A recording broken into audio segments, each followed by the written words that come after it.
All right, let's talk about some returns, right? Some good stuff, right? You're making money. Your properties are increasing their NOI, right? How do you measure returns of those properties? There's a couple ways to do it, right? One of them is the total return, and another one that's fairly similar is the equity multiple. So we can do both of these together, right? Your total return is your gain on investment less your equity invested divided by your total equity invested.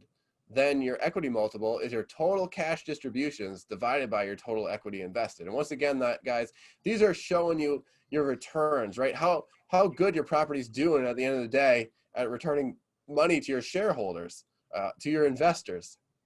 Right, and your gain on your investment is the increase that you received on the investment. So if you invested $100,000 and your total gain was $100,000, right? And it was, so if you invested 100,000 and your total return was 200,000 less the 100,000 that you put in, your gain would be 100,000, right? Minus the total equity invested, right? So it'd be total gain on investment 200 minus the 100,000 would be 100,000 up top, right? And you divide that by the equity invested would be 100,000. And we got an example that we're going to show you. Yeah, so for total return, an investor in property B, you've received $20,000 annually for the past 5 years, and this property has just sold and distributed you $400,000, right? What is the total return that you have received if your initial investment in this property was $250,000? Okay, so your total return is your gain on investment less your total equity invested divided by your total equity invested, right? So what's your gain on investment? Okay, so you've got your $20,000 annually, so that's 5 payments, one per year of $20,000, and then the $400,000 that you get when you sell. Okay, and then what's your total equity invested, right? Well, we know that that's the $250 that we put in, and then that's also the denominator here. So throwing that all together, right? You take your 20,000 times 5 plus your 400,000 less your $250,000 and divide it out by $250,000. So what's the total return? It's 100%. At the end of the day, you doubled your money. Right. So let's take a look at that same example in an equity multiple calculation. As an investor in property B, right? This is the same scenario. So a formula for equity multiple, right? So you take your total cash distributions, divide by your total equity invested. Okay, so what were the total cash distributions for this deal? All right, so you take your $20,000 that you got paid each year for 5 years and add your $400,000, right? This is all the money that you've pulled in for this deal. And then you divide by your initial investment, your $250,000, right? So when you calculate equity multiple, it's going to be a 2x equity multiple, right? So essentially you earned twice your initial investment. So they're very similar calculations, total return and then equity multiple, but you'll notice that the total return is shown as a percentage, right? So your 100% is 100% gain off of your initial $250,000 that you invested. For the equity multiple, it's showing a 2, saying, yes, you got 2 times your initial $250,000. Essentially you've got $500,000 at the end of the day.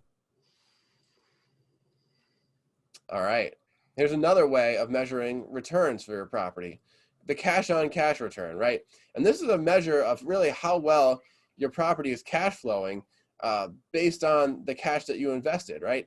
So your cash on cash return is your annual cash flow divided by your total equity invested.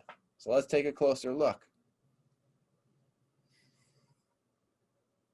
All right, here's the same example just to see just how it differs for a cash on cash return calculation.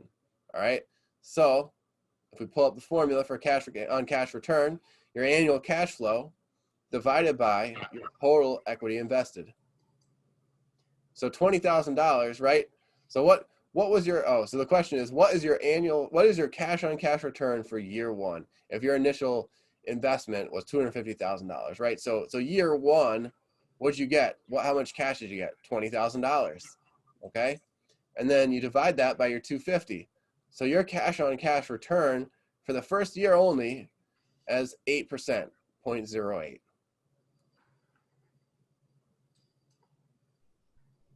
All right. So one more return metric here, and this one, if you look at that formula on your screen, it is indeed the most complicated. It represents the annualized effective compounded return that the investment is going to generate over the entire life, right? Your returns are going to be lumpy, right? The first couple of years, probably aren't going to be as high as the last couple of years after you do your renovations and improve your net operating income, right? It's going to be lumpy, but this formula takes it and says, okay, what's your compounded rate of return effective over the entire period? Essentially, you got lumpy returns, but this number kind of smooths it out and say, okay, on average, your return was X% compounded per year over the entire period. And this formula is very complicated. So really what we do is we use either a financial calculator or Excel to do this calculation. I'm not going to teach you guys to do it separately or how to do it on a piece of paper or anything like that. We just use the easy tools for this one. Now, so here's the cheat sheet, the quick way, right? So in Excel, you lay out your cash flows, right? And your investment is always going to be shown as a negative. So if you're investing $100,000 into a deal, right? You put that in the first year, that's your investment. And then after 1 year, you've generated $10,000 in cash in this example. In the second year, another 10, same in the third and the fourth, right? Then year 5, it sells for $190,000. Your formula to calculate this is just equals IRR, internal rate of return. And you select the full 5-year period, including the investment that you put in, right? And that's going to calculate your internal rate of return, right? So this is saying that over the life of this investment, your average compounded rate was 20% per year. So if you started in year 1, your actual returns may have been lumpy. They're actually pretty straight line in this example. But overall, it's going to be lumpy still because your year 5 includes the sale, right? So obviously your year 5 return is way higher than the other 4 years.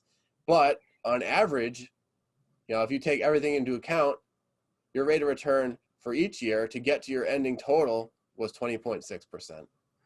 right. And when Brian says lumpy, that means it's not consistent. Like 1 year you're getting 10 grand, 1 year you're getting 10 grand, 1 year you're getting 10 grand, 1 year you're getting 10 grand, and then finally you get 190 grand. That's all over the place, right? IRR helps you calculate that and even it out over all the years, right? So I got good news for you guys, right? So this is the fundamentals right here, right? We want to understand exactly how to calculate all these return metrics and what they really mean, so that when you look at them, you know what it's telling you, right? We've bundled a deal analyzer in here that's going to be able to do these calculations for you. So we can use tools to simplify the process, and we're going to be digging into that in later sections. Yes, exactly.